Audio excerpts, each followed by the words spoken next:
जाने के लिए शुक्रिया। केंद्र सरकार ने सेना में रिफॉर्म को लेकर जिस अग्निपथ योजना की शुरुआत की, उसका विरोध सियासतदान तो कर ही रहे हैं। सेना में बहाली की कोशिशों में जुटे युवाओं को भी हिंसा के लिए भड़काया जा रहा है। ऐसे में आज तीनों सेनाओं की ओर से, आपको बताते चले, कल ही तीनों सेनाओं की ओर से संयुक्त प्रेस कॉन्फ्रेंस किया गया और हर संदेह को दूर करने की कोशिश की गई। सबसे बड़ी बात ये कि किसी भी हाल में अग्निपथ योजना वापस नहीं होगी। अग्निपथ योजना को लेकर जब देश के कई राज्यों में हिंसक प्रदर्शन हुए, सेना में बहाली को लेकर केंद्र सरकार के इस फैसले को लेकर जब विपक्ष लगातार हमलावर है, सेना की तैयारी कर रहे अभ्यर्थियों ने जब योजना के विरोध में सरकारी संपत्ति को फूंक डाला, रेलवे से लेकर निजी संपत्ति तक को निशाना बनाया गया, तब मोर्चा सेना ने खुद संभाला। रविवार को तीनों सेनाओं की संयुक्त प्रेस कॉन्फ्रेंस हुई, जिसमें एक एक कर हर सवाल का जवाब दिया गया। सबसे पहले जोर देकर कहा गया कि अग्निपथ योजना किसी भी हाल में वापस नहीं होगी। Coming to roll back of the scheme, no. And why should it be rolled back? It is the only progressive step to make the country young. Why is it being made young? You know, we are tinkering with देश की रक्षा। सेना ने साफ कर दिया कि अग्निवीरों का साथ 4 साल का नहीं, जिंदगी भर का है। क्वेश्चन है, और वो भी हम भी हमेशा यही सोचते रहे हैं, 4 साल बाद क्या। ना देखिए, फौज के अंदर unlike any other service in the country, जैसे माँ अपने बच्चे के साथ अम्बिलिकल कॉर्ड जुड़ जाता है ना, वो परमानेंट जुड़ा रहता है। तो हमारा जो साथ है वो वूम टू टूम है ना, हमारे साथ एक बार जो जुड़ गया वो जुड़ गया।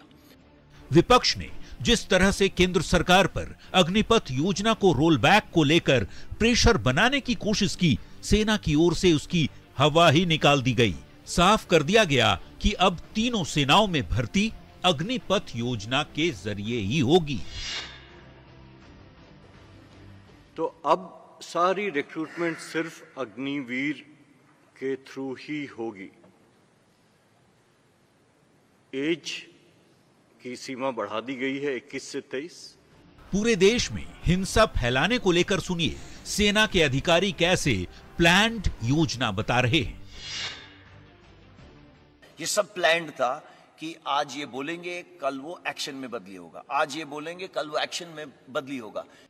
सेना की तरफ से यह भी साफ कर दिया गया कि अग्निपथ जैसी योजना को लागू करने की प्लानिंग 1989 में ही शुरू की गई थी। ये जो एस्पिरेशन थी ना हमारी बदलाव करने की, आज की नहीं थी।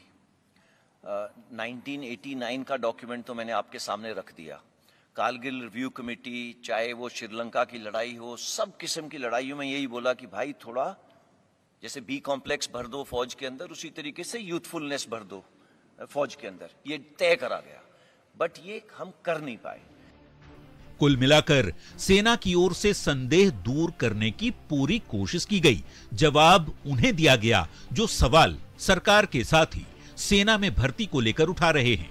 साफ कर दिया गया कि आज जो जवानों को पे अलाउंस मिल रहे हैं, अग्निवीरों को उससे ज्यादा मिलेंगे। सेवा शर्तों में अग्निवीरों के साथ कोई भेदभाव नहीं होगा। देश की सेवा में बलिदान देने वाले अग्निवीरों को 1 करोड़ का मुआवजा दिया जाएगा। किसी भी प्रदर्शन या तोड़फोड़ में हिस्सा लेने वालों को बहाल नहीं किया जाएगा। 24 जून से भर्ती की प्रक्रिया शुरू होगी। ऑनलाइन नोटिफिकेशन उसी दिन जारी होगी, जबकि 1 महीने बाद यानी 24 जुलाई से फेज 1 परीक्षा की प्रक्रिया शुरू हो जाएगी और 30 दिसंबर से अग्निवीरों के पहले बैच की ट्रेनिंग शुरू हो जाएगी। Bureau report, news 18।